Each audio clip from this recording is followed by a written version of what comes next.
The last parameter is known as grammatical range and accuracy.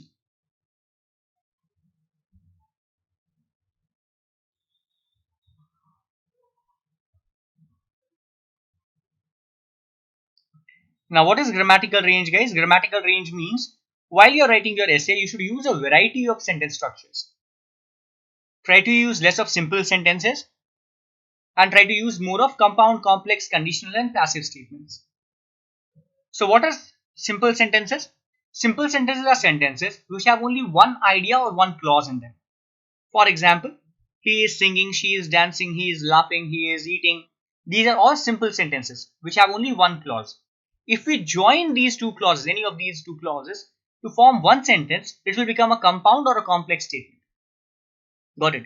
So we should try to use less of simple sentences and we should use these four types of sentence structures.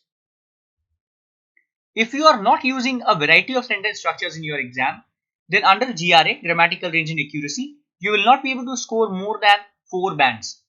You cannot get more than 4 bands if your essay is in simple sentences, if you are not showing a wide variety of sentence structures. Okay.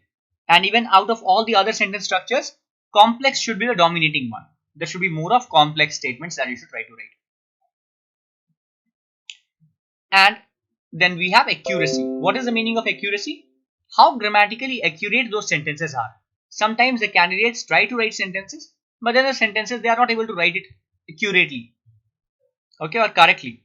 Then in that case they lose marks under accuracy. Also, any other grammatical error that you make with punctuations, with tenses, okay, with any of such things, you are penalized under inaccuracy, grammatical range and inaccuracy, right? So what are the sentence structures that we should use? Compound, complex,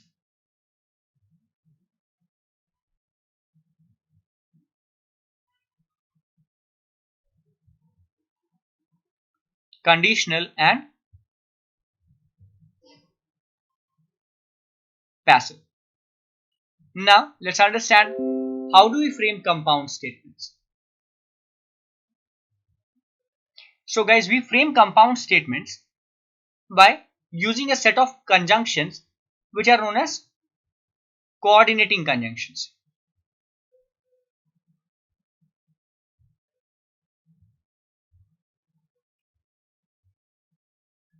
Now, how do we remember coordinating conjunctions? We can remember coordinating conjunctions by remembering an acronym, fanboys, where S stands for so, Y yet, O or, B but, N nor, A and F for. So if you take two sentences and you join those two sentences using any of these 7 conjunctions, it will result in a compound statement. And guys, do not get confused with for. For can also be used as a preposition. It can also be used as a conjunction.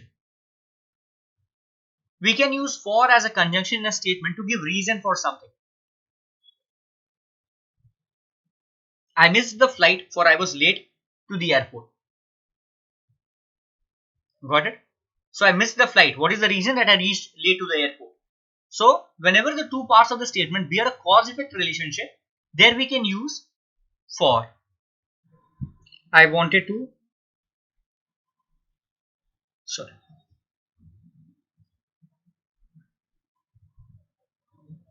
go out. Okay, let's think this way. This is one sentence over here. I wanted to go out. And the other sentence is it was raining. Okay.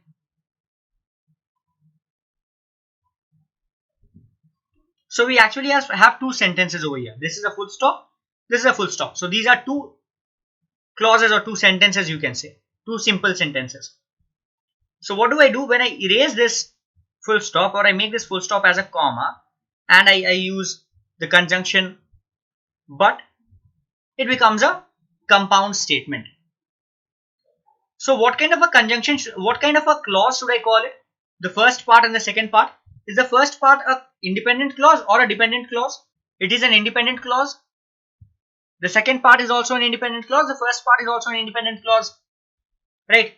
Because it is not dependent on each other. If you read only this part, I wanted to go out. This is an independent clause. Even if you read, even if you erase the other part of the statement, it can stand all by itself. Or if you erase the previous part and you only say it was raining, even that makes sense. Even this is a complete statement. So none of the parts of the statements are dependent on each other over here. They are independent. So a compound statement is a statement where we have two clauses, both of which are independent in nature. This is the definition of a compound statement. Got it? There will be two clauses, both of which will be independent. Okay. Now let's consider complex statements. Now with the help of coordinating conjunctions, we frame compound statements. Similarly, with the help of subordinating conjunctions, we frame complex statements. Now, how do we remember subordinating conjunctions? By remembering an acronym which is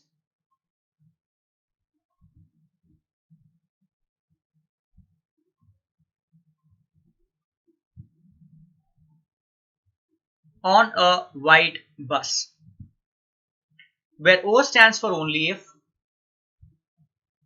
or only after,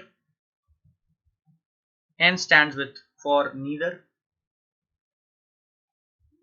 A although or after,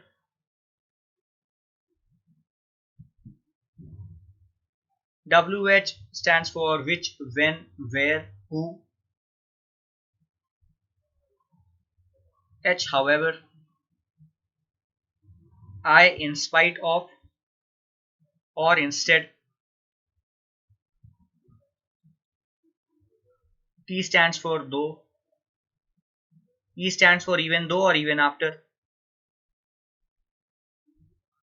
B stands for because, U stands for until, and S stands for since. Case 1. Because of heavy rains,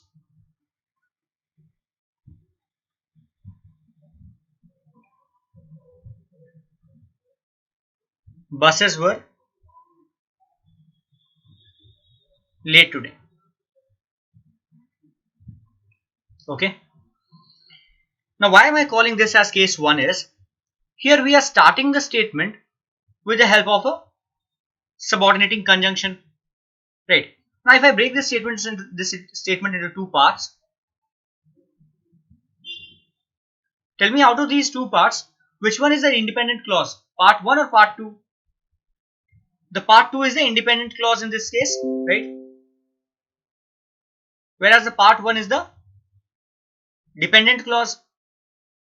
Because if you say someone, because of heavy rain, does that make any sense? Does it sound complete? No, it sounds incomplete and doesn't make any sense, right?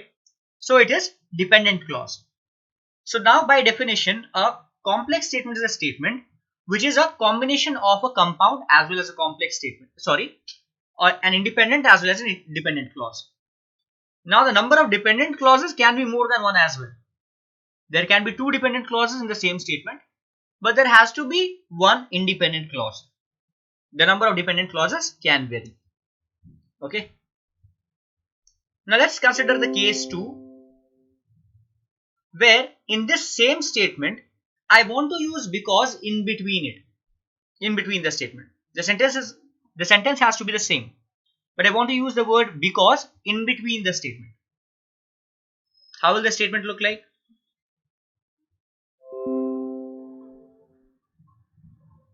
Buses were late today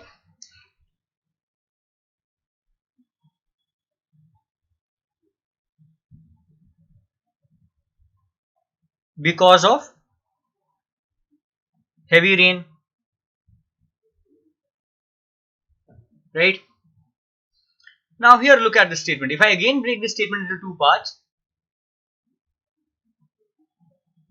this part is the same as this one and this part is the same as this one, right?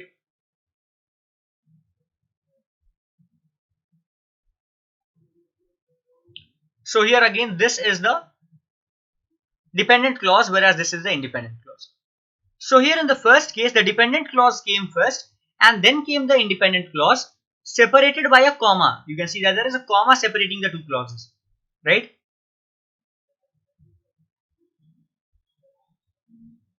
Whereas when we talk about the case 2, here the independent clause comes first, after that comes the dependent clause and there is no comma separating them. Independent clause directly followed by dependent clause with no comma separating them. So this was complex statement. What is the next type of statement that we have? We have conditional statements.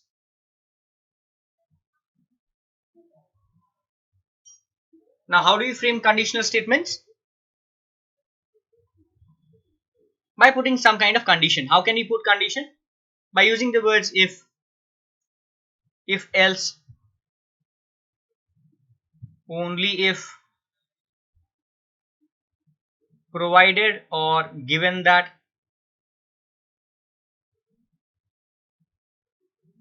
until,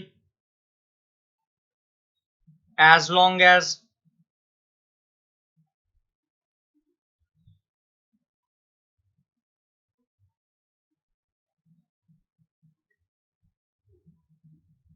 if then,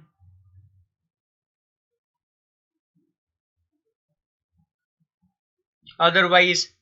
We can use any of these words to make a conditional statement. And at the end, what do we have? We have passive statements.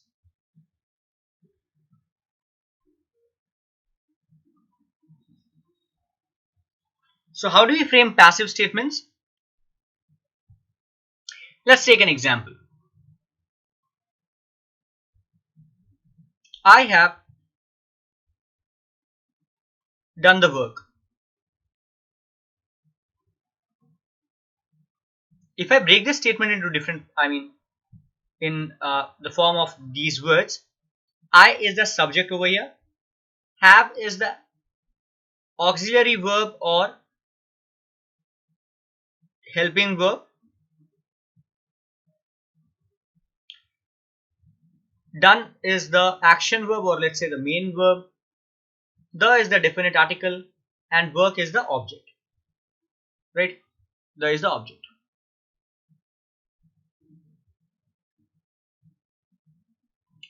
So who is the doer in this case? I is the doer, right? Who is doing the work? I is doing the work. So when the doer of the action is the subject of a statement, the statement is said to be an active voice. Now, when you make this object the subject and this subject the object, it becomes a passive statement. So this sentence should end with I and should start with work. How will the sentence look like? Work is done by I, right?